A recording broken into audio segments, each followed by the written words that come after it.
suddenly noticed something bizarre. Dirt and twigs on the ground were actually floating in midair. I was totally bewildered. Crouching down to take a closer look, I finally figured out that beyond a certain range, the dirt and twigs would fall normally. I realized there had to be something underground. I immediately started digging with all my might, and sure enough, I found a glass jar buried in the soil. Inside was a mysterious glowing orb. After staring at the orb for a moment, I was absolutely ecstatic, because just yesterday I discovered that my neighbor had a metal chamber in his house. I had assumed my neighbor built it himself and was about to report him to the police for illegal construction. But my neighbor told me that when he first moved to this town decades ago, the metal chamber was already there. He said it could transport him to a strange planet. If I hadn't discovered the chamber, he never would have shared this secret with me. I didn't believe my neighbor's story at first, not until he showed me photos of himself and his wife in a room on that alien planet. Only then did I believe him. My neighbor was generous too. He decided to let me experience it for myself. But strangely enough, we waited in the chamber for ages without any response. My neighbor figured something was wrong with the chamber and started examining it carefully. Finally, on the chamber door, he found a protruding metal piece. When he yanked it out with force, it turned out to be a disc that glowed blue. The disc had a spherical hollow in the center. Now that I think about it, that hollow seemed to be exactly where the glowing orb was supposed to go.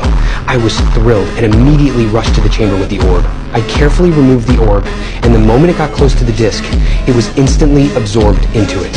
But the orb seemed to lack sufficient energy. It only glowed brightly for a split second before dimming. It was clear we needed to recharge the orb. I immediately found 2 electrical wires and a diesel generator. I connected the wires to the disc, then called my neighbor over so we could operate it together. As the generator fired up, powerful electrical current surged straight into the orb. The orb instantly lit up, but it also triggered minor tremors. An energy field began spreading outward in all directions. My neighbor and I were knocked unconscious by the shock. When we came to, the disc was fully charged. With great anticipation, my neighbor led me into the chamber. Accompanied by a dazzling flash of light, the chamber door opened. My neighbor told me we had arrived. I excitedly stepped out of the chamber. I had indeed arrived on another planet. The magnificent scenery outside the window made me gasp in amazement.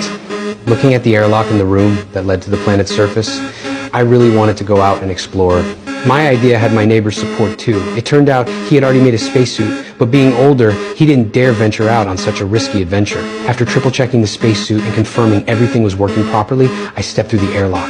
My neighbor was extremely nervous, terrified that something might happen to me.